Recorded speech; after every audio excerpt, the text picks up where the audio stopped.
ପୌଷ ମାସର ଶେଷ ସମୟ। ଭୀଷଣ ଥଣ୍ଡା ପବନ ବହୁଥାଏ। କାମ୍ପିଲ୍ୟର ଏକ ରାଜପ୍ରସାଦରେ ବସିଥାନ୍ତି ପାଞ୍ଚାଳ ରାଜ ଯାଜ୍ଞସେନ ଦ୍ରୁପଦଙ୍କ କନ୍ୟା ଦ୍ରୌପଦୀ। ରାଜପ୍ରସାଦର ନିଜ ଶୟନକକ୍ଷରେ ସେ ଅପେକ୍ଷା କରିଥାନ୍ତି ସ୍ୱାମୀ ପାଣ୍ଡୁପୁତ୍ର ଯୁଧିଷ୍ଠିରଙ୍କୁ। ଦ୍ରୌପଦୀ ଦେଖିବାକୁ ଥିଲେ ଶ୍ୟାମାଙ୍ଗୀ, କିନ୍ତୁ ତାଙ୍କର ଥିଲା ଦୀର୍ଘ ଓ ଲାଳିତ୍ୟମୟ ଶରୀର ଏବଂ ମନୋହର ଭାବଦୀପକ ନୟନ ଯୁଗଳ। ତାଙ୍କର ଓଷ୍ଠ ସୂଚାଇ ଦେଉଥିଲା ଦେହର ଅନ୍ତର୍ନିହିତ ଶକ୍ତିକୁ। କନ୍ୟା ରୂପେ ଦ୍ରୌପଦୀଙ୍କ ପରିପାଟି ଆଡ଼ମ୍ବରପୂର୍ଣ୍ଣ ଥିଲା। ପ୍ରଥମ ରାତିରେ ସ୍ୱାମୀଙ୍କ ସାକ୍ଷାତ ପାଇଁ ଯେଭଳି ପୋଷାକପତ୍ର ପିନ୍ଧିବା ଉଚିତ ସେ ପିନ୍ଧିଥିଲେ। ତାଙ୍କ ମଥାର ମଧ୍ୟଭାଗରେ ଝୁଲୁଥିଲା ଏକ ବଡ଼ ହୀରାର ମଥାମଣି। ମଥାମଣିଟି କେଶରେ ପ୍ରସ୍ତୁତ ଏକ କ୍ଷୁଦ୍ର ଡୋରିରେ ଝୁଲୁଥିଲା। ତାଙ୍କ କାନର ଅଳଙ୍କାର, ମୁଦି, ହାର, ଅଣ୍ଟାସୂତା ଓ ବାଜୁଗୁଡ଼ିକ ଆଲୋକରେ ଝଟକୁଥାଏ। ସେହି ଶୟନକକ୍ଷରେ ପ୍ରଦୀପ ଦପ୍ ଦପ୍ ହୋଇ ଜଳୁଥାଏ। ଦ୍ରୌପଦୀ ନିଜ ପୋଙ୍ଗୁଳା କାନ୍ଧ ଉପରେ ପକାଇଥାନ୍ତି ସୁନାରେ ଛୁଞ୍ଚି କାମ କରା ଏକ ପଶମ ଶାଲ। ଏକ ପାତ୍ରରେ କାଠ କୋଇଲାର ନିଆଁ ଜଳୁଥାଏ ଏବଂ ଚନ୍ଦନ କାଠର ସୁଗନ୍ଧରେ କୋଠରୀଟିକୁ ସୁବାସିତ କରୁଥାଏ। ମସୃଣ ହରିଣ ଚମଡ଼ାର ଏକ ଦୃତକ୍ରୀଡ଼ା ପେଟିକା ତାଙ୍କ ନିକଟରେ ପଡ଼ିଥାଏ। ଏଥିରେ ଥାଏ 4 ରଙ୍ଗର ବର୍ଗ କ୍ଷେତ୍ରମାନ, ସୁନା, ରୂପା, କାଂସ ଓ ତାମ୍ର। ଏହା ଉପରେ ଥାଏ ବିଭିନ୍ନ 4 ରଙ୍ଗର ଗୋଟି ଓ ହସ୍ତିତନ୍ତ ନିର୍ମିତ କାଠି। ରୀତି ଅନୁସାରେ ପବିତ୍ର ପଶାଖେଳ ସହିତ ମଧୁ ଯାମିନୀ ଆରମ୍ଭ ହେବାର କଥା। ପ୍ରତୀକ୍ଷା କରି ବସିଥାନ୍ତି ଦ୍ରୌପଦୀ। ତାଙ୍କ ଆଖି ରହିଥାଏ ସାମ୍ନାରେ ଥିବା ଦରଜା ଉପରେ। ଭାଗ୍ୟର ଯେଉଁ ବିଚିତ୍ର ଲୀଳା ଯୋଗୁଁ ସେ ଆଜି 5 ଭାଇଙ୍କର ସହଧର୍ମିଣୀ ହୋଇଛନ୍ତି, ତାହା ହିଁ ଦ୍ରୌପଦୀ ଭାବୁଥାନ୍ତି। କିଛି ମାସ ଆଗରୁ ଦ୍ରୌପଦୀଙ୍କ ପିତା ଦ୍ରୁପଦ ବୃଥାରେ ଦ୍ରୋଣାଚାର୍ଯ୍ୟଙ୍କ ଦ୍ୱାରା ବନ୍ଦୀ ହୋଇଥିଲେ। ଦ୍ରୋଣାଚାର୍ଯ୍ୟ ତାଙ୍କ ରାଜ୍ୟର ଏକ ଅଂଶ ମଧ୍ୟ ଅଧିକାର କରି ନେଇଥିଲେ। ଦ୍ରୁପଦ ପ୍ରତିଜ୍ଞା କରିଥିଲେ ଯେ ତାଙ୍କ ପ୍ରତି ଯେଉଁ ଅନ୍ୟାୟ ହୋଇଗଲା ସେ ତାର ପ୍ରତିଶୋଧ ନେବେ। ଜଣେ ପିତୃଭକ୍ତ କନ୍ୟା ରୂପେ ଦ୍ରୌପଦୀ ମଧ୍ୟ ନିଜ ପିତାଙ୍କ ଶପଥ କାର୍ଯ୍ୟକାରୀ କରିବାରେ ସାହାଯ୍ୟ କରିବା ଉଦ୍ଦେଶ୍ୟରେ ଆର୍ଯ୍ୟାବର୍ତ୍ତର ସର୍ବଶ୍ରେଷ୍ଠ ଯୋଦ୍ଧାଙ୍କୁ ବିବାହ କରିବାକୁ ପ୍ରତିଜ୍ଞା କରିଥିଲେ। ପ୍ରଥମେ ତାଙ୍କ ପିତା ଦ୍ୱାରିକାର ଯାଦବ ରାଜା ବସୁଦେବ ପୁତ୍ର କୃଷ୍ଣଙ୍କୁ ତାଙ୍କ ବିବାହ ପ୍ରସ୍ତାବ ଦେଇଥିଲେ। ଆର୍ଯ୍ୟାବର୍ତ୍ତର ଶ୍ରେଷ୍ଠ ଯୋଦ୍ଧା ରୂପେ କୃଷ୍ଣଙ୍କର ଖ୍ୟାତି ଥିଲା। ସେ ଏଭଳି ଏକ ବୀରପୁରୁଷ ଥିଲେ ଯେ କି ବହୁ ଚମତ୍କାର କାର୍ଯ୍ୟ କରିପାରୁଥିଲେ। କିନ୍ତୁ କୃଷ୍ଣ କାମ୍ପିଲ୍ୟକୁ ଆସିଥିଲେ। ସେ ବିନତି ଭାବରେ ଦ୍ରୌପଦୀଙ୍କୁ ବିବାହ କରିବାର ପ୍ରସ୍ତାବ ପ୍ରତ୍ୟାଖ୍ୟାନ କରିଥିଲେ। ସୁଦ୍ଧା ତାଙ୍କ ପିତାଙ୍କୁ ସମର୍ଥନ କରିବେ ବୋଲି ପ୍ରତିଶ୍ରୁତି ଦେଇଥିଲେ। ଆର୍ଯ୍ୟ ରାଜାମାନଙ୍କ ଶ୍ରେଷ୍ଠ ପରମ୍ପରା ଅନୁସାରେ ଏକ ସ୍ୱୟଂବର କରାଇବାକୁ ସେ ତାଙ୍କୁ ପରାମର୍ଶ ଦେଇଥିଲେ। ବାସ୍ତବିକ କୃଷ୍ଣ ଏକ ଅସାଧାରଣ କାର୍ଯ୍ୟ କରିଥିଲେ। ସମଗ୍ର ଆର୍ଯ୍ୟାବର୍ତ୍ତରୁ ଏବଂ ଏପରିକି ବାହାରୁ ମଧ୍ୟ ରାଜାମାନେ ସ୍ୱୟଂବରକୁ ଆସିଥିଲେ। ଦ୍ରୌପଦୀଙ୍କ ପିତା ଶ୍ରେଷ୍ଠତମ ରାଜକାର୍ଯ୍ୟ କରିଛନ୍ତି ବୋଲି ସ୍ୱୀକୃତ ହେଲେ। ମହାପ୍ରତାପୀ ମଗଧ ସମ୍ରାଟ ଜରାସନ୍ଧ ମଧ୍ୟ ସ୍ୱୟଂବରକୁ ଆସିଥିଲେ। କଥାବାର୍ତ୍ତା ଦ୍ୱାରା କିମ୍ବା ବଳପ୍ରୟୋଗ ପୂର୍ବକ ସେ ଦ୍ରୌପଦୀଙ୍କୁ ନେଇ ନିଜ ନାତି ମେଘାସନ୍ଧଙ୍କ ସହ ବିବାହ କରାଇବେ ବୋଲି ଚାହିଁଥିଲେ। କିନ୍ତୁ ତାଙ୍କର ଏହି ଉଦ୍ଦେଶ୍ୟ ବିଫଳ ହୋଇଗଲା। ଏହା ଯେପରି ବିଫଳ ଦିଗରେ କୃଷ୍ଣ ଉଦ୍ୟମ କରିଥିଲେ, ତେଣୁ ନିଜର ଯଥାସମ୍ଭବ ମାନ ସମ୍ମାନ ରକ୍ଷା କରି ସ୍ୱୟଂବରରୁ ଓହରିଗଲେ। ସେ ହସ୍ତିନାପୁରର ଦୁର୍ବୁଦ୍ଧି ଯୁବରାଜ ଦୁର୍ଯ୍ୟୋଧନ ଦ୍ରୌପଦୀଙ୍କୁ ପାଇବା ପାଇଁ ବଦ୍ଧପରିକର ହୋଇଥିଲେ। କିନ୍ତୁ ସେ ମଧ୍ୟ ଏହି ପ୍ରତିଯୋଗିତାରେ ବିଫଳ ହୋଇଥିଲେ। ସ୍ୱୟଂବର ସଭାରେ ଯେତେବେଳେ ସମ୍ରାଟ ପାଣ୍ଡୁଙ୍କ 5 ପୁତ୍ର ଦେଖାଦେଲେ, ସମସ୍ତେ ବିସ୍ମିତ ହୋଇଯାଇଥିଲେ। କାରଣ ଦୁର୍ଯ୍ୟୋଧନର କୁଚକ୍ରରେ ସେମାନେ ଯତୁଗୃହରେ ପୋଡ଼ିଜଳି ଭସ୍ମ ଥିଲେ ବୋଲି ଜଣାଥିଲା। ତୃତୀୟ ପାଣ୍ଡବ ଅର୍ଜୁନ ଧନୁର୍ବିଦ୍ୟାରେ ସମଗ୍ର ଆର୍ଯ୍ୟାବର୍ତ୍ତରେ ଶ୍ରେଷ୍ଠ ବୋଲି ପରିଚିତ ହୋଇଥିଲେ। ସେ ସ୍ୱୟଂବର ପ୍ରତିଯୋଗିତାରେ ଜୟଲାଭ କଲେ ଏବଂ ଏହା ସଙ୍ଗେ ସଙ୍ଗେ ଦ୍ରୌପଦୀଙ୍କୁ ମଧ୍ୟ ଲାଭ କଲେ। ଏହାପରେ ଦ୍ରୌପଦୀଙ୍କୁ 5 ଜଣଯାକ ଭାଇଙ୍କୁ ବିବାହ କରିବାକୁ ପଡ଼ିଥିଲା। ଜଣେ ଉଚ୍ଚତମ ପଦ ମର୍ଯ୍ୟାଦା ସମ୍ପନ୍ନ ଆର୍ଯ୍ୟ ରାଜକୁମାରୀ ଜୀବନରେ ଏହା ହିଁ ଥିଲା ଭାଗ୍ୟର ଏକ ଅଦ୍ଭୁତ କରଣୀ। ଏହା ଥିଲା ଅପୂର୍ବ ଅଭିଜ୍ଞତାର ଏକ ଦୁଃସ୍ୱପ୍ନ। ଏକ କୌତୂହଳର ବିଷୟ ହେଲା ଏହି ଯେ ସାଧାରଣତଃ ସ୍ୱାମୀ ବା ପ୍ରଭୁ ରୂପେ ପରିଚିତ କୃଷ୍ଣ ଦ୍ୱୈପାୟନ ବ୍ୟାସ ସ୍ୱୟଂବର ସଭାର ପରଦିନ ହିଁ କାମ୍ପିଲ୍ୟରେ ପହଞ୍ଚିଗଲେ। ସେ କହିଲେ, ଅସାଧାରଣ ଅବସ୍ଥାରେ ଅନୁଷ୍ଠିତ ଏଭଳି ବିବାହ ପ୍ରାଚୀନ ରୀତି ଦ୍ୱାରା ଅନୁମୋଦିତ। କିନ୍ତୁ ଏ କ୍ଷେତ୍ରରେ ଦ୍ରୌପଦୀଙ୍କର ଚୂଡ଼ାନ୍ତ ସିଦ୍ଧାନ୍ତ ଗ୍ରହଣ କରିବାର ପୂର୍ଣ୍ଣ ସ୍ୱାଧୀନତା ରହିଛି। ଅର୍ଜୁନ ସ୍ୱୟଂବର ପ୍ରତିଯୋଗିତାରେ ଜୟଲାଭ କରିଛନ୍ତି, କିନ୍ତୁ ଦ୍ରୌପଦୀ 5 ଜଣଯାକ ଭାଇଙ୍କୁ ବିବାହ କରିପାରନ୍ତି ଅଥବା ଏକା ଅର୍ଜୁନଙ୍କୁ ବିବାହ କରିପାରନ୍ତି। କୃଷ୍ଣ ବାସୁଦେବଙ୍କୁ ଦ୍ରୌପଦୀ ସ୍ନେହରେ ଡାକୁଥିଲେ ଗୋବିନ୍ଦ। ଧର୍ମର ବିଜୟ ପାଇଁ କୃଷ୍ଣ ନିଜର ଜୀବନ ଉତ୍ସର୍ଗ କରିଥିଲେ। ସ୍ୱୟଂବର ପୂର୍ବରୁ କୃଷ୍ଣ ଦ୍ରୌପଦୀଙ୍କୁ ତାଙ୍କର ମହାନ କର୍ମପଥରେ ଅଂଶୀଦାର ହେବାକୁ ନିମନ୍ତ୍ରଣ କରିଥିଲେ। କିନ୍ତୁ ସେତେବେଳେ ଦ୍ରୌପଦୀ ଅନୁଭବ କରିଥିଲେ ଯେ ସେ ଯେଉଁ ସିଦ୍ଧାନ୍ତ ଗ୍ରହଣ କରିଛନ୍ତି ତାହା ଧର୍ମର ବିଜୟ ପଥରେ ସହାୟକ ହେବ। 5 ଜଣ ସ୍ୱାମୀଙ୍କ ସ୍ତ୍ରୀ ହେବାର ଚିନ୍ତାରେ ବ୍ୟଥିତ ହୋଇ ସୁଦ୍ଧା ଦ୍ରୌପଦୀ ବିବାହ ପରବର୍ତ୍ତୀ 14 ଦିନର ବିଭିନ୍ନ ଉତ୍ସବ ମଧ୍ୟରେ ବେଶ ଆନନ୍ଦିତା ଥିଲେ। ପଞ୍ଚଭ୍ରାତାଙ୍କ ମାତା କୁନ୍ତୀ ଥିଲେ ବିଶେଷ ବିଚାରଶୀଳା ଓ ସହିଷ୍ଣୁ। ବାସ୍ତବିକ ତାଙ୍କରିଠାରେ ହିଁ ଦ୍ରୌପଦୀ ବହୁ ଦିନରୁ ହରାଇଥିବା ନିଜ ମାତାଙ୍କୁ ଫେରି ପାଇଥିଲେ। ଅନେକ ଥର କୁନ୍ତୀ ତାଙ୍କୁ କହିଥିଲେ ଯେ ତାଙ୍କର ପୁଅମାନେ ଖୁବ୍ ଭଲ ଏବଂ ଏଭଳି ଏକ ଅସାଧାରଣ ବିବାହ କରି ସେ କେବେ ହେଲେ ଅନୁତାପ କରିବେ ନାହିଁ। କିନ୍ତୁ 5 ଜଣ ସ୍ୱାମୀଙ୍କ କଥା ଚିନ୍ତା କରିବା ମାତ୍ରେ ଦ୍ରୌପଦୀ ଥରି ଯାଉଥିଲେ। ସତେ କ'ଣ ସେ ସମସ୍ତଙ୍କୁ ସୁଖୀ କରିପାରିବେ? ଜ୍ୟେଷ୍ଠ ପୁତ୍ର ଯୁଧିଷ୍ଠିର ଥିଲେ ସୁଦର୍ଶନ ଯୁବକ, ଠିକ୍ ତାଙ୍କର ଅନ୍ୟ ଭାଇମାନଙ୍କ ପରି। ତେବେ ଏକ ପ୍ରକାରର ଧୀର ମର୍ଯ୍ୟାଦାପୂର୍ଣ୍ଣ ସ୍ୱଭାବ ଥିଲା ତାଙ୍କର ବିଶେଷତ୍ୱ। ସମସ୍ତଙ୍କ ପାଇଁ ତାଙ୍କ ଓଠରେ ଖେଳି ଯାଉଥିଲା ଏକ ମୈତ୍ରୀପୂର୍ଣ୍ଣ ସ୍ମିତହାସ୍ୟ। ବିଜ୍ଞତା ସହକାରେ ସେ ଅନ୍ୟମାନଙ୍କ କଥା ବୁଝୁଥିଲେ। ତାଙ୍କ କଥାବାର୍ତ୍ତା ଥିଲା ଭିନ୍ନ ପ୍ରକାର। ଏହା ଏଭଳି ଅନାବିଳ ଥିଲା ଯେ ତାଙ୍କ କଥା ଶୁଣିଲେ କାହାରି ମନରେ କୌଣସି ସନ୍ଦେହ ରହିବ ନାହିଁ।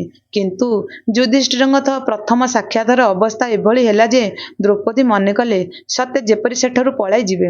ସେଦିନ ସକାଳେ ଗୋବିନ୍ଦ ମଧ୍ୟ ତାଙ୍କ ସହିତ ସାକ୍ଷାତ କରିବାକୁ ଆସିଥିଲେ। ନିଜର ରହସ୍ୟାବୃତ ଶୈଳୀରେ ସେ ସୂଚାଇ ଦେଇଥିଲେ ଯେ କିଛି ନା କିଛି ଘଟିବାକୁ ଯାଉଛି।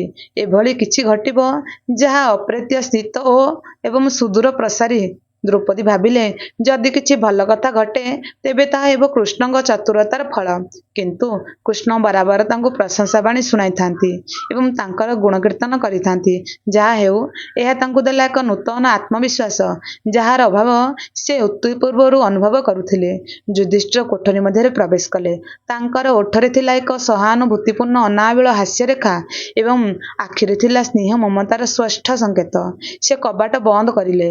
ତାଙ୍କୁ ଦେଖି ଦ୍ରୌପଦୀଙ୍କ ହୃଦୟ ଉତ୍ତେଜନାରେ ଫାଟି ପଡ଼ୁଥିଲା। ସେ ଠିଆ ହୋଇଗଲେ।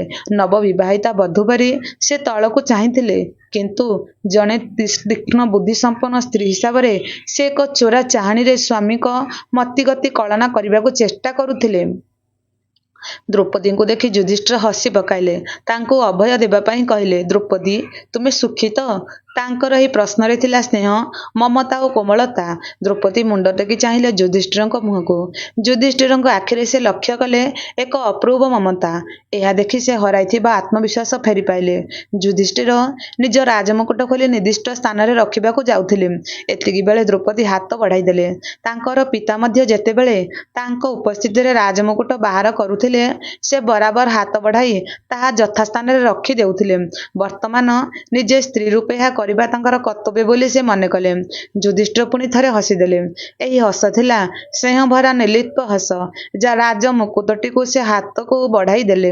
ତାପରେ ସେ ତାଙ୍କର ଓଜନିଆ ହାରଟିକୁ ମଧ୍ୟ ଓହ୍ଲାଇ ତାଙ୍କ ହାତକୁ ବଢ଼ାଇ ଦେଲେ।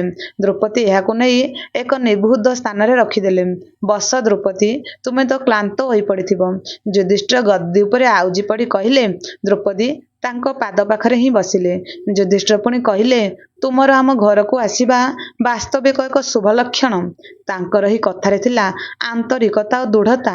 ଉଭୟଙ୍କ ମଧ୍ୟରେ କିଭଳି ଭାବରେ କଥାବାର୍ତ୍ତା ହେବ ସେ ସମ୍ପର୍କରେ ଦ୍ରୌପଦୀଙ୍କ ଭଳି ସେ ମଧ୍ୟ ସ୍ପଷ୍ଟ ଭାବରେ ଜାଣିନଥିଲେ।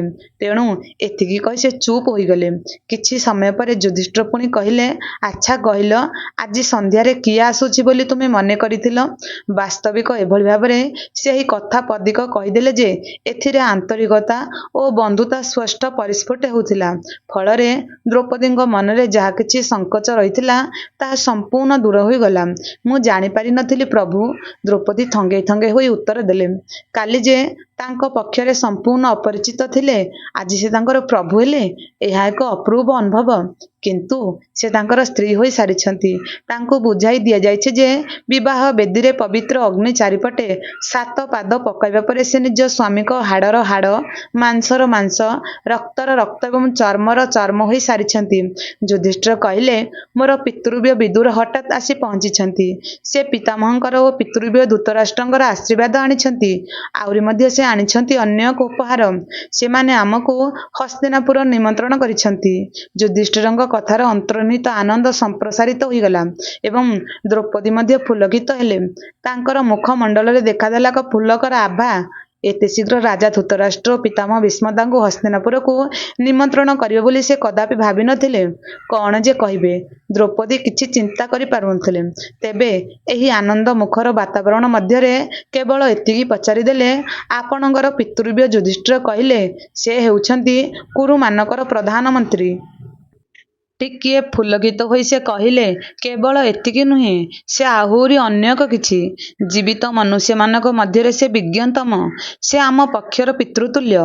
ସେ ଯଦି ଆମକୁ ସାହାଯ୍ୟ କରିନଥାନ୍ତେ, ତେବେ ଦୁର୍ଯ୍ୟୋଧନର କୁଚକ୍ରରେ ଆମେ ବରୁଣାବତରେ ପୋଡ଼ି ଜଳି ଭସ୍ମ ହୋଇଯାଇଥାନ୍ତୁ। ତୁମେ ଯେ ତାଙ୍କୁ ସୁଖ ପାଇବ, ଏହା ମୁଁ ନିଶ୍ଚିତ ଭାବରେ କହିପାରେ। ତାଙ୍କର ଯଥେଷ୍ଟ ଆକର୍ଷଣ ଶକ୍ତି ରହିଛି। ସେ ଅନ୍ୟ ମଣିଷମାନଙ୍କୁ ନିଜ ଆଡ଼କୁ ଟାଣି ଆଣନ୍ତି ଏକ ଚୁମ୍ବକ ପରି। ଦ୍ରୌପଦୀ ମୁରୁକି ମୁରୁକି ହସୁଥିଲେ। ପିତୃବ୍ୟ ବିଦୁର କହିଛନ୍ତି ଯେ ପିତାମହ ମୋତେ ରାଜା ରୂପେ ଅଭିଷିକ୍ତ କରାଇବେ। ଯୁଧିଷ୍ଠିର କହୁଥିଲେ ସଙ୍କୁଚିତ ଭାଷାରେ, ସତେ ଯେପରି ନିଜର ପାରଙ୍ଗମତାରେ ତାଙ୍କର ସନ୍ଦେହ ରହିଛି। ଦ୍ରୌପଦୀ ଆନନ୍ଦରେ ଅଧୀରା ହୋଇ ପଡ଼ିଲେ ଏହି କଥାପଦିକ ଶୁଣି। ପଞ୍ଚଭ୍ରାତାଙ୍କୁ ବିବାହ କରିବା ପରେ ପରେ ସେ ଯେ ହସ୍ତିନାପୁରର ରାଣୀ ହେବେ, ଏହା ଦ୍ରୌପଦୀ କେବେ ହେଲେ ଆଶା କରିନଥିଲେ। ଉଭୟ ପରସ୍ପରକୁ ଚାହିଁ ଟିକିଏ ହସିଦେଲେ। ଦ୍ରୌପଦୀ ଯେ ଯୁଧିଷ୍ଠିରଙ୍କ ପ୍ରିୟପାତ୍ର ହୋଇଛନ୍ତି, ଏଥିରେ ତାଙ୍କର ତିଳେ ମାତ୍ର ସନ୍ଦେହ ନଥିଲା। ଆଗ୍ରହ ଓ ଆକାଙ୍କ୍ଷା ସହକାରେ ଦ୍ରୌପଦୀ ଚାହିଁ ରହିଥିଲେ ସ୍ୱାମୀଙ୍କ ପ୍ରଥମ ସାକ୍ଷାତ ପାଇଁ।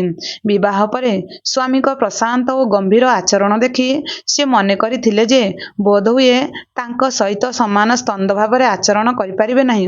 କିନ୍ତୁ ତାଙ୍କର ଏହି ସନ୍ଦେହ ବର୍ତ୍ତମାନ ସମ୍ପୂର୍ଣ୍ଣ ଦୂର ହୋଇଛି ଏବଂ ସେ ସ୍ୱାମୀଙ୍କ ସହ ସମାନ ସ୍କନ୍ଦ ହୋଇପାରିବେ ବୋଲି ତାଙ୍କର ପ୍ରତ୍ୟୟ ହୋଇଛି। ବାସ୍ତବିକ ଯୁଧିଷ୍ଠିର କେଡ଼େ ଦୟାବନ୍ତ, କେଡ଼େ ଭଦ୍ର ସତେ! ତାଙ୍କ ସହିତ ସ୍ୱାଭାବିକ ଭାବରେ କଥାବାର୍ତ୍ତା କରିବାରେ ଦ୍ରୌପଦୀଙ୍କର ଆଉ କୌଣସି ଅସୁବିଧା ହେଉନଥିଲା। ସେ ପଚାରିଦେଲେ, ଲୋକେ ଯାହା କହୁଛନ୍ତି ତାହା କ'ଣ ସତ? ସତେ କ'ଣ ଆପଣଙ୍କ ପିତାମହ ଭୀଷ୍ମ ଏତେ କଠୋର ଓ ଭୀଷଣ? ଯୁଧିଷ୍ଠିର ସ୍ନେହଭରା ଆଖିରେ ଉତ୍ତର ଦେଲେ, ହଁ, ସେ ହେଉଛନ୍ତି ଭୀଷଣ। କିନ୍ତୁ କାହା ପ୍ରତି ଜାଣ? ଯେଉଁମାନେ ଧର୍ମ ପଥରୁ ଓହରି ଯାଆନ୍ତି, ସେହିମାନଙ୍କ ପ୍ରତି। ତାଙ୍କ ସହ ମିଳାମିଶା କରିବାରେ ତୁମର କିଛି ଅସୁବିଧା ହେବ ନାହିଁ। ଦ୍ରୌପଦୀ ପୁଣି ପଚାରିଲେ, ସମ୍ମାନନୀୟା ମାତା ରୂପେ ଅଭିହିତ ଆପଣଙ୍କର ଜଣେ ମାତାମହୀ ମଧ୍ୟ ଅଛନ୍ତି। ଆମର ଏହି ଅଦ୍ଭୁତ ବିବାହ ପରେ ସେ ମୋ ପ୍ରତି ଦୟା ପ୍ରଦର୍ଶନ କରିବେ ତ? ଯୁଧିଷ୍ଠିର କହିଲେ, ହଁ, ସମ୍ମାନନୀୟା ମାତା ହେଉଛନ୍ତି ମୋର ମାତାମହୀ। ବାସ୍ତବରେ ଆମେ ତାଙ୍କୁ ଦେବୀ ମାତା ରୂପେ ହିଁ ଦେଖିଥାଉ। ତେବେ ତାଙ୍କ ପାଇଁ ତୁମେ ଚିନ୍ତା କର ନାହିଁ। ସେ ଜଣେ ବିଜ୍ଞ ଓ ଦାନଶୀଳ ମହିଳା। ତାଙ୍କ ଅନୁମୋଦନ ବିନା ପିତୃବ୍ୟ ବିଦୁର ବାର୍ତ୍ତା ନେଇ ଆସିପାରିବେ ନଥାନ୍ତେ। ଆଉ ଦୁର୍ଯ୍ୟୋଧନ? ଦ୍ରୌପଦୀ ପଚାରିଲେ, ସ୍ୱୟଂବରରେ ବିଫଳ ହେବା ପରେ ଦୁର୍ଯ୍ୟୋଧନ ତାଙ୍କ ପ୍ରତି ଯେଉଁ କୁଦୃଷ୍ଟି ପକାଉଥିଲେ, ତାହାର ଚିତ୍ର ହିଁ ତାଙ୍କ ମାନସ ପଟରେ ରହିଥାଏ। ସେ ତ ନିଜ ଭାଗ୍ୟ ଆଦରି ପଡ଼ି ରହିଥିବା ଭଳି ମନେହୁଏ। ଯୁଧିଷ୍ଠିର ଉତ୍ତର ଦେଲେ। ସେ କହିଲେ, ସ୍ୱାଭାବିକ ଦୁର୍ଯ୍ୟୋଧନ ଜଣେ ହତଭାଗ୍ୟ ବ୍ୟକ୍ତି। ସେ ଅନେକ ଭୁଲ କରେ ଏବଂ ସେଥିପାଇଁ ଶୋଚନା କରିବା ଲାଗି ମଧ୍ୟ ବଞ୍ଚି ରହେ। ଦ୍ରୌପଦୀ ପଚାରିଲେ, ଦୁର୍ଯ୍ୟୋଧନ ଯେ ଭାଗ୍ୟ ଆଦରି ରହିଛନ୍ତି, ଏହା ଆପଣ ନିଶ୍ଚିତ ଭାବରେ କହିପାରିବେ କି? ସ୍ୱୟଂବରରେ ହାରିଯିବା ପରେ ସେ ଯେଭଳି ବିଭତ୍ସଭାବରେ ମୋ ଆଡ଼କୁ ଚାହିଁଲେ, ତାହା ଏବେ ମଧ୍ୟ ମୋତେ ରାତିରେ ଆତଙ୍କିତ କରୁଛି। ଦ୍ରୌପଦୀ, ତୁମେ ତାର ଦୁର୍ବଳତା ପାଇଁ ତାଙ୍କୁ କ୍ଷମା କରିଦିଅ। ବିଚାରା କରିବ ବା କ'ଣ? ସେ ମନ୍ଦ ଗ୍ରହର କବଳରେ ପଡ଼ିଯାଇଛି। ଯୁଧିଷ୍ଠିର କହିଲେ, ଆମକୁ ତା ପ୍ରତି ଉଦାର ଭାବ ଦେଖାଇବାକୁ ହେବ। କିନ୍ତୁ ଆପଣଙ୍କର ଗୁରୁ ଦ୍ରୋଣାଚାର୍ଯ୍ୟ, ସେ ମୋତେ ଗ୍ରହଣ କରିବେ ତ? ମୁଁ ତାଙ୍କ ଶତ୍ରୁଙ୍କ ଝିଅ। ଦ୍ରୌପଦୀ ପଚାରିଲେ। ଯୁଧିଷ୍ଠିର ହସି ଉଠିଲେ। ନିର୍ଲିପ୍ତ ଭାବରେ କହିଲେ, ସେ ଦିଗରେ କୌଣସି ଅସୁବିଧା ନାହିଁ। ତୁମ ଗୋବିନ୍ଦ ତୁମ ଭାଇ ଶିଖଣ୍ଡୀକୁ ଆଚାର୍ଯ୍ୟଦେବଙ୍କ ନିକଟକୁ ପଠାଇ ସେ ଅସୁବିଧା ଅତିକ୍ରମ କରି ସାରିଲେଣି। ଆଚାର୍ଯ୍ୟଙ୍କ ପୁତ୍ର ଅଶ୍ୱତ୍ଥାମା ଜରିଆରେ କୃଷ୍ଣ କିପରି ତୁମ ପିତାଙ୍କୁ ପ୍ରତିଶ୍ରୁତି ଦେଇଛନ୍ତି, ତାହା ତୁମେ ଜାଣିଛ? ହଁ, ମୁଁ ତାହା ଜାଣେ। ଦ୍ରୌପଦୀ କହିଲେ, କୃଷ୍ଣ ଯେପରି ସ୍ୱୟଂବର ପଥରେ ଦେଖା ଦେଇଥିବା ସମସ୍ତ ଅସୁବିଧା ଦୂର କରିଦେଇଥିଲେ, ତାହା ମନେ ପକାଇ ସେ ମୁରୁକି ମୁରୁକି ହସୁଥିଲେ। ଯୁଧିଷ୍ଠିର କହିଲେ, ଆଚାର୍ଯ୍ୟଦେବ ଯେ ଆମ କଥା ମାନିଯିବେ ଏହା ନିଶ୍ଚିତ। ଗୋଟିଏ ବିଷୟରେ ତୁମେ ଓ ମୁଁ ଏକମତ, ତାହା ହେଲା କୃଷ୍ଣ ଆମର ପଥ ପ୍ରଦର୍ଶକ। ତାଙ୍କରି ନିର୍ଦ୍ଦେଶରେ ଆମର ପଥ ନିଷ୍କଣ୍ଟକ ହୋଇପାରିବ। ଦ୍ରୌପଦୀଙ୍କ ଆଖି ଉଜ୍ଜ୍ୱଳ ହୋଇ ଉଠିଲା। ସେ କହିଲେ, ହଁ ହଁ, ମୁଁ ଜାଣେ। ବାସ୍ତବିକ ତାଙ୍କ ବିନା ତ ସ୍ୱୟଂବର ସଭାର ସମ୍ମୁଖୀନ ହୋଇପାରି ନଥାନ୍ତି। ସେ ମୋତେ ଶକ୍ତି ଦେଇଛନ୍ତି। ହଁ, ତାଙ୍କ ସାହାଯ୍ୟ ବିନା ଆଜି ଆମେ ରାକ୍ଷସ ରାଜ୍ୟରେ ପଡ଼ି ରହିଥାନ୍ତେ। ଯୁଧିଷ୍ଠିର କହିଲେ। ଏହି କଥାରେ ଉଭୟ ହସି ଉଠିଲେ। ଯୁଧିଷ୍ଠିର ଦେଖିଲେ ପାଖରେ ରହିଛି ପଶା ଖେଳର ଉଜ୍ଜ୍ୱଳ କାଠ ଓ ଗୋଟି। ପଚାରିଲେ, ଦ୍ରୌପଦୀ ଦ୍ରୌପଦୀ, ତୁମେ ଖେଳ ଜାଣିଛ? ହଁ, ମୁଁ ଜାଣେ ଟିକେ ଟିକେ, ଦ୍ରୌପଦୀ ଉତ୍ତର ଦେଲେ। ଆଜି ବାଜିଏ ପକାଇବା କି? ଯୁଧିଷ୍ଠିର ପଚାରିଲେ। ଏହା କହି ସେ ହରିଣ ଚମଡ଼ା ନିର୍ମିତ ପଶାଖେଳ ମୁଠିଟି ଖୋଲିଦେଲେ ଏବଂ ଗୋଟି ଗୁଡ଼ିକ ଯଥା ସ୍ଥାନରେ ରଖିଲେ। ଦ୍ରୌପଦୀ ହସୁଥିଲେ ମୁରୁକି ମୁରୁକି। ଖେଳରେ ସ୍ୱାମୀଙ୍କ ସହ ସେ ଯୋଗ ଦେଲେ। ଯୁଧିଷ୍ଠିର କହିଲେ, ମୁଁ ଏହି ଖେଳକୁ ଖୁବ୍ ଭଲ ପାଏ। ପଶାଖେଳ ହେଲା ସାହସୀ କ୍ଷତ୍ରିୟମାନଙ୍କର ଖେଳ। ହଁ, ମୋ ବାପା ଓ ଭାଇମାନେ ମଧ୍ୟ ଏହି ଖେଳ ଖେଳନ୍ତି। ଦ୍ରୌପଦୀ ଉତ୍ତର ଦେଲେ। ଖେଳ ଆରମ୍ଭ ହେଲା। ଦ୍ରୌପଦୀ ଲକ୍ଷ୍ୟ କଲେ ନିଜ ସ୍ୱାମୀଙ୍କ ସ୍ୱଭାବରେ ଏକ ଅଦ୍ଭୁତ ପରିବର୍ତ୍ତନ। ସେ ଆଉ ଆଗଭଳି ଶାନ୍ତ, ମନଶୀଳ ଓ ଉଦାସୀନ ନଥିଲେ। ତାଙ୍କ ଆଖି ଦୁଇଟି ଉତ୍ସାହ ଉଦ୍ଦୀପନାରେ ଉଜ୍ଜ୍ୱଳ ହୋଇ ଉଠିଲା। ଏକାଗ୍ରତା ଯୋଗୁଁ ତାଙ୍କ ଭ୍ରୂଲତା କୁଞ୍ଚିତ ହୋଇଗଲା। ସ୍ନେହ ଓ ମମତା ସହକାରେ ସେ କାଠି ଗଡ଼ାଇ ଦେଲେ। ଗୋଟି ଗୁଡ଼ିକୁ ସେ ଯେତେବେଳେ ଚଳାଇଲେ, ନିଜ ସରୁ ସରୁ ଆଙ୍ଗୁଠି ଗୁଡ଼ିକରେ ସେଗୁଡ଼ିକୁ ସାଉଁଳାଇ ଦେଲେ। ଯଦି ଦାନ ଠିକ୍ ଭାବରେ ପଡ଼ିଲା, ସେ ଆନନ୍ଦ ବିଭୋର ହୋଇପଡ଼ୁଥିଲେ। ଦାନ ଠିକ୍ ନ ପଡ଼ୁଥିଲେ ସେ ବ୍ୟଥିତ ହୋଇପଡ଼ୁଥିଲେ।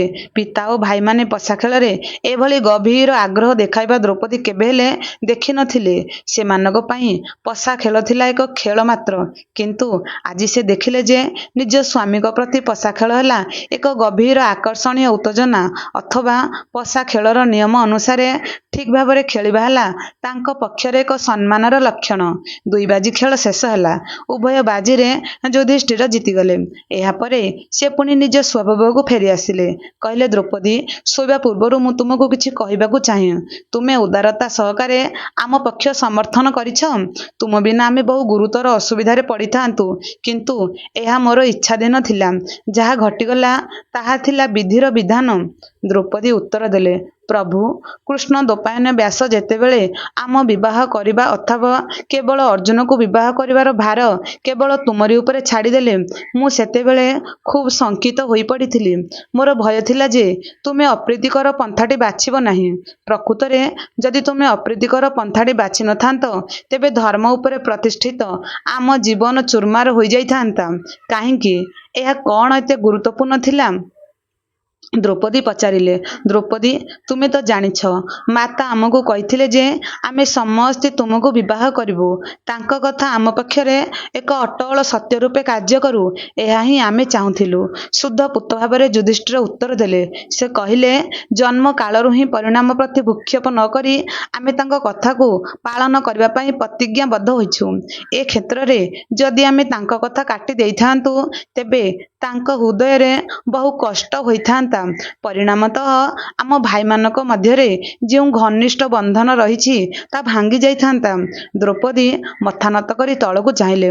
ଗତ 15 ଦିନ ଭିତରେ ସେ ପାଇଛନ୍ତି ମାଙ୍କର ଗଭୀର ସ୍ନେହ ମମତା। ସେ ଯଦି ଏହା ପାଇନଥାନ୍ତେ, ତେବେ ମାଙ୍କ କଥାରେ ହିଁ ତାଙ୍କୁ ବଳି ଦେବାର ମନୋଭାବ ବିରୁଦ୍ଧରେ ତାଙ୍କ ମନ ବିଦ୍ରୋହ କରି ଉଠିଥାନ୍ତା। ଯୁଧିଷ୍ଠିର ପୁଣି କହିଲେ, କୃଷ୍ଣ ଦ୍ୱୈପାୟନ ବ୍ୟାସ ଯାହା କହିଥିଲେ ତାହା ହିଁ ଠିକ୍। ଆମେ 5 ଭାଇ ଯଦି ଏକଜୁଟ ହେଉ, ତେବେ ଶତ୍ରୁର ଏବଂ ଭାଗ୍ୟର ସମ୍ମୁଖୀନ ହୋଇପାରିବା। ଆମେ ସମସ୍ତଙ୍କର ଯଦି ଜଣେ ମାତ୍ର ସ୍ତ୍ରୀ ରହେ, ତେବେ ତ ଆମ ଦୁର୍ଦ୍ଦମନ୍ୟ ହୋଇପଡ଼ିବୁ। ଯଦି ଆମ ଭିତରୁ ମାତ୍ର ଜଣେ ତୁମକୁ ବିବାହ କରିଥାନ୍ତା, ତେବେ ଆମ ଭାଗ୍ୟ ବିପର୍ଯ୍ୟସ୍ତ ହୋଇପଡ଼ିଥାନ୍ତା।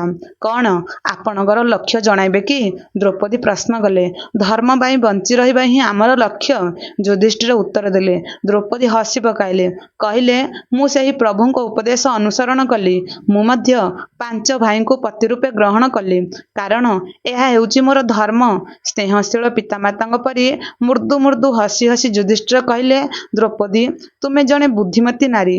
କିନ୍ତୁ ତୁମ ଭଲ ପଣିଆର ସୁଯୋଗ ନେଇ ତୁମେ ମନୋନୀତ ନ କରିଥିବା ସ୍ୱାମୀଙ୍କ ପାଖରେ ତୁମକୁ ରହିବାକୁ ବାଧ୍ୟ କରିବା ଆମ ପକ୍ଷରେ ଉଚିତ ହେବ ନାହିଁ। ଅର୍ଜୁନ ଖୁବ୍ ସାହସୀ ଓ ଉଦାର। ତୁମକୁ ସୁଖୀ କରାଇବାର ଗୁଣ ତାଙ୍କର ଅଛି। ପ୍ରକୃତରେ ତୁମେ ତାଙ୍କର ହିଁ ସ୍ତ୍ରୀ ହେବ। ଦ୍ରୌପଦୀ ସାହସ ସହକାରେ ପଚାରିଲେ, ମୁଁ ତ 5 ଭାଇଙ୍କୁ ବିବାହ କରିଛି। କେବଳ ଜଣେ ଭାଇଙ୍କ ସ୍ତ୍ରୀ ହେବା ଠିକ୍ ହେବ କି? ଯଦି ମାତ୍ର ଜଣେ ଭାଇଙ୍କ ସ୍ତ୍ରୀ ରୂପେ ମୋତେ ଚଳିବାକୁ ହୁଏ, ତେବେ ମୋତେ ଅସତ୍ୟ ମଧ୍ୟ ମଧ୍ୟରେ ବାସ କରିବାକୁ ହେବ। ଗୋଟିଏ ଦିଗରୁ ବିଚାର କଲେ ତୁମେ ଠିକ୍ କହିଛ ଦ୍ରୌପଦୀ, କିନ୍ତୁ ଆମକୁ ଏଭଳି କାର୍ଯ୍ୟ କରିବାକୁ ହେବ ଯାହାକି ଅଧର୍ମ ନୁହେଁ। ଚାଲ, ମୁଁ ତୁମକୁ ଅର୍ଜୁନଙ୍କ ପାଖକୁ ନେଇଯାଉଛି। ଯୁଧିଷ୍ଠିର କହିଲେ। ଦ୍ରୌପଦୀ ଚାହିଁଲେ ଯୁଧିଷ୍ଠିରଙ୍କ ମୁହଁ ଆଡ଼କୁ। ଯୁଧିଷ୍ଠିରଙ୍କ ପ୍ରତି ତାଙ୍କର ଆଉ କୌଣସି ଭୟଭାବ ନଥିଲା। କହିଲେ, ମୋତେ କ୍ଷମା କରନ୍ତୁ ପ୍ରଭୁ, ମୁଁ ଆପଣମାନଙ୍କୁ ସମସ୍ତଙ୍କୁ ଗ୍ରହଣ କରିଛି। ମୁଁ ମଧ୍ୟ ମୋର କର୍ତ୍ତବ୍ୟ ପଥରୁ ବିଚ୍ୟୁତ ହେବି ନାହିଁ, କିନ୍ତୁ ଏହି କାର୍ଯ୍ୟଟି ସହଜସାଧ୍ୟ ହେବ ନାହିଁ। ଯୁଧିଷ୍ଠିର ସତର୍କବାଣୀ ଶୁଣାଇଦେଲେ। ଧର୍ମର ସାମ୍ରାଜ୍ୟ ପ୍ରତିଷ୍ଠା ପାଇଁ ମୁଁ ମଧ୍ୟ ଇଚ୍ଛା କରିଛି। ସେଇଥିପାଇଁ ତ ମୁଁ ପଞ୍ଚଭ୍ରାତାଙ୍କୁ ପତି ରୂପେ ଗ୍ରହଣ କରି ମୁଁ ଯଦି ସମସ୍ତଙ୍କର ଅନୁରକ୍ତ ଓ ସମର୍ପିତ ସ୍ତ୍ରୀ ରୂପେ କାର୍ଯ୍ୟ ନ କରେ, ତେବେ ମୁଁ ନିଜର କର୍ତ୍ତବ୍ୟ ପାଳନ କରିପାରିବି ନାହିଁ। ଦ୍ରୌପଦୀ ଦୃଢ଼ତାର ସହ କହିଲେ, କିନ୍ତୁ ଏହି କର୍ତ୍ତବ୍ୟ ପାଳନ ତ ଅତି କଷ୍ଟସାଧ୍ୟ ହୋଇପଡ଼ିବ। ତୁମେ ଆମ ଭିତରୁ କାହାରି ଅପ୍ରିୟ ପାଳନ ହେବାର ଚିନ୍ତାରେ ପାରି ହୋଇଯିବ। ଯୁଧିଷ୍ଠିର ସ୍ପଷ୍ଟ ଭାବରେ ପୁଣି ଶୁଣାଇଦେଲେ। ତାହେଲେ ତ ସେବ ମୋର ପରୀକ୍ଷା। ମୁଁ ଏହି ପରୀକ୍ଷାରେ କୃତକାର୍ଯ୍ୟ ହେବାକୁ ଦୃଢ଼ ପ୍ରତିଜ୍ଞ। ଦ୍ରୌପଦୀ ଉତ୍ତର ଦେଲେ। କିନ୍ତୁ ତୁମେ ଏହା କରିବ କିପରି? ଯୁଧିଷ୍ଠିର ପଚାରିଲେ। ବୟସ କମ୍ ହୋଇଥିବାରୁ ଅଭିଜ୍ଞତା କମ୍ ହୋଇପାରେ, କିନ୍ତୁ ଆପଣମାନଙ୍କର କ'ଣ ପ୍ରାପ୍ୟ ତାହା ମୁଁ ଜାଣେ। ଆପଣ ମୋଠାରେ କୌଣସି ଅଭାବ ଲକ୍ଷ୍ୟ କରିବେ ନାହିଁ, ଏହା ହିଁ ମୋର ବିଶ୍ୱାସ। ଦ୍ରୌପଦୀ ଉତ୍ତର ଦେଲେ। ହଠାତ୍ ଦ୍ରୌପଦୀଙ୍କ ଆଖି ତେଜଦୀପ୍ତ ହୋଇଉଠିଲା।